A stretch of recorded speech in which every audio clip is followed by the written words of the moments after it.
Section 2, Project Identification and Project Analysis. We are now in the first two phases of the project cycle.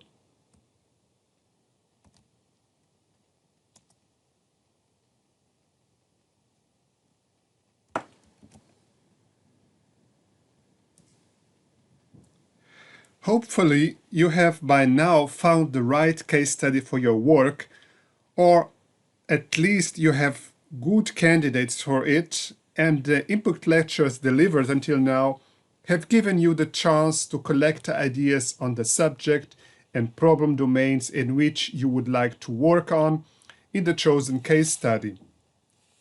We have introduced several development agencies and donors where projects were seen as the means of implementing the development agencies or donors' specific regional and thematic programs with priority goals and outcomes. Each project identified by an agency should be framed to meet these goals and outcomes foreseen in the agency's results frameworks. You can as well try to learn with the results structure of the development agencies to set up your own project. If you were working for a development agency, you would be working in one of the focal countries of the agency, and your results framework would be clear and given. You would have to fit into the results framework set up by the agency, like I just said before.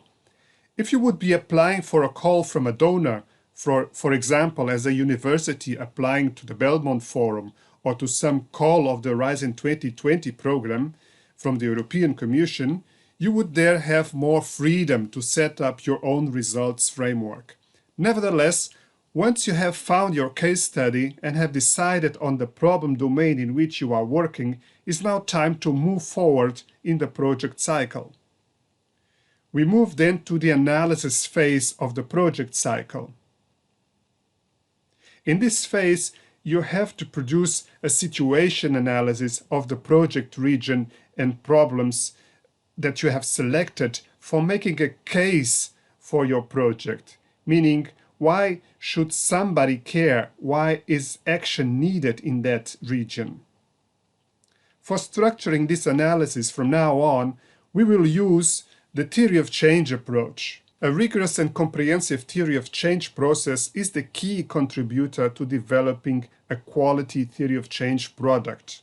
A theory of change approach is an ongoing multi-step process that begins with comprehensive data and information collection about the region and problems affecting the local populations. It includes a depth causal analysis and requires that significant attention be focused on assumptions we are making. A theory of change is not limited to what one organization or project can do. It is a comprehensive process and product that should be used as a communication tool to gain agreement among stakeholders. It should be thought of as a participatory process in which stakeholders have a say on the causalities that you are describing. It is an holistic perspective of the chosen domain of problem in the chosen case study region. Let us start by introducing conceptual frameworks. You have here two different conceptual frameworks, the water energy food nexus, which is a quite known one, and the sustainable livelihood approach, which is one that cares more about the livelihoods of small farmers in the global south. Let us go back to the question again. Why do we need a conceptual framework? Conceptual frameworks are used for understanding problem domains. A conceptual framework can be understood as a less formal structure for studies in which existing theory is still insufficient. It is a departure for your own theory of change, for the project's theory of change, a theory that you have to write yourselves. We could depart from such a conceptual framework for achieving a theoretical framework, which will be the theory of change of your project. A conceptual framework is an abstract logical structure for characterizing social ecological systems, for example, by capturing dependencies, interactions, and processes inside these social ecological systems.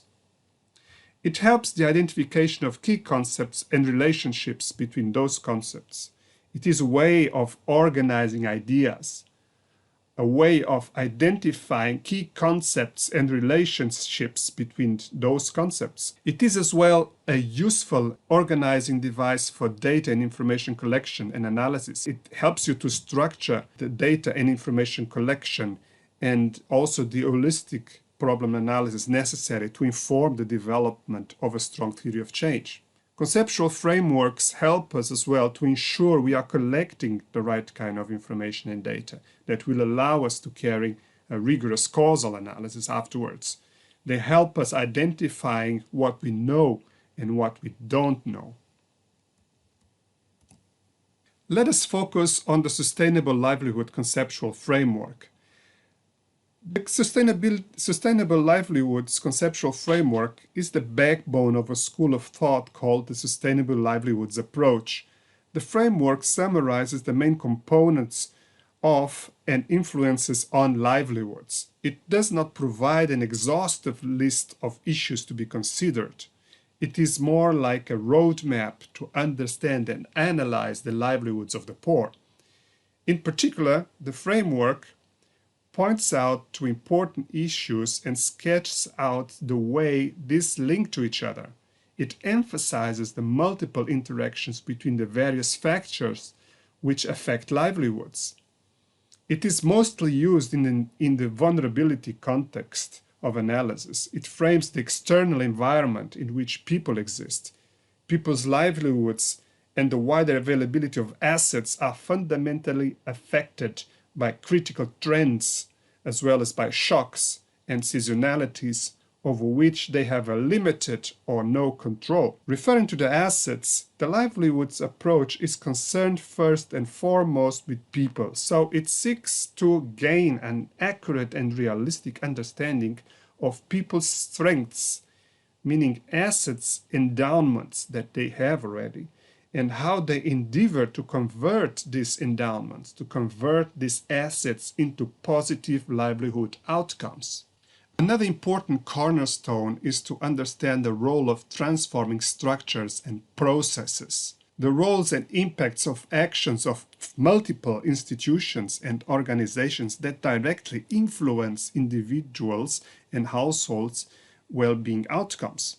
If structures can be thought of as hardware, like the institutions, the infrastructure, water supply, etc., so processes in this context of the livelihoods approach can be thought of as the software, let's say the laws, the policies, the governance, etc., which are being implied and developed by these institutions. Processes that determine the way in which structures and individuals operate and interact ultimately. The livelihood strategies are a range and combination of activities and choices that people undertake that are very much influenced by all these contexts that we've spoken about before. These are the activities that people undertake in order to achieve their livelihood goals, including people's productive activities, investment strategies, reproductive choices even. The livelihood outcomes are the achievements of these livelihood strategies, strategies that are based on the contexts in which people live. So you see the structure here. We are coming from the vulnerability context to the livelihood assets, to the institutions that shape all these interrelationships and influences and accesses to the assets. This shape the livelihood strategies of people that ultimately lead these communities to the outcomes that they are having.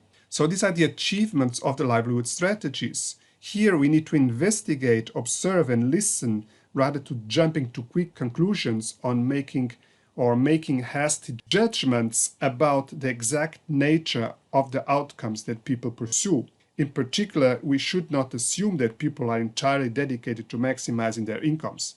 Rather, we should recognize and seek to understand the richness of potential livelihood goals that a community can have. This, in turn, will help us to understand people's priorities, why they do what they do, and where the major constraints lie. So, the conceptual framework gives you a whole structure on how to approach a situation analysis.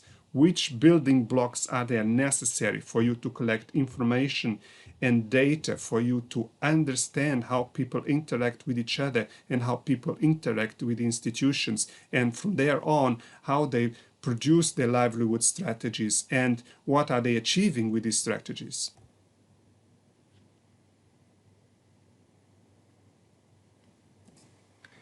Here you can find another representation of the same conceptual framework from an earlier author, which I as well strongly recommend, Schoons, 1998. Let us take a look at another example, the resilience conceptual framework. I'm showing you these examples on conceptual frameworks, but this does not mean that you have to concentrate on one of these conceptual frameworks for producing your situation analysis. You are free to choose any conceptual framework that you find in the literature that suits better your problem domain. The resilience conceptual framework is an important framework when you are working with problem domains related to vulnerability and resilience of populations to climate change. The resilience conceptual framework integrates the above-seen frameworks on the sustainable livelihoods approach with concepts of the disaster risk reduction approach and also elements of a climate change approach to address the underlying causes of vulnerability. The livelihoods approach emphasizes as well the importance of access to diverse assets, such as the sustainable livelihoods approach. It also emphasizes the role of institutional structures and processes and the livelihood strategies pursued by households. The disaster risk reduction approach focuses on preparedness, response, and recovery activities formulated in response to potential shocks and stressors. The climate change adaptation approach is similar to that of DRR, but focused specifically on actions to be taken in response to and preparation for ongoing changes in climate. It gives careful consideration to potential threats caused by the loss of biodiversity and a decrease in ecosystem services. Having this said, we can understand resilience in this framework as the set of capacities that enable households and communities to effectively function in the face of shocks and stresses and still meet a set of well-being outcomes. Resilience is a positive trajectory, according to this framework, a positive trajectory of adaptation after the occurrence of a disturbance, of an adversity. We will go into more details of the different elements of the resilience conceptual framework in the second part of this input lecture when applying this framework to produce a situation analysis. So that's now for the moment. See you soon.